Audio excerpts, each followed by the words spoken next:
Hello everyone, today I'll talk about social media ethics, how we can navigate online responsibility and use social media wisely. Social media ethics are the rules and standards guiding our behavior online. It's about respecting privacy, listening to others, and avoiding the spread of false information. For example, ethical behavior includes respecting privacy, checking facts, and using inclusive language.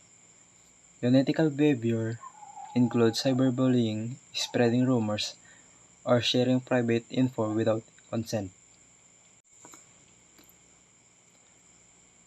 To practice ethics online, think before posting, verify facts, respect others' opinion, and protect your privacy.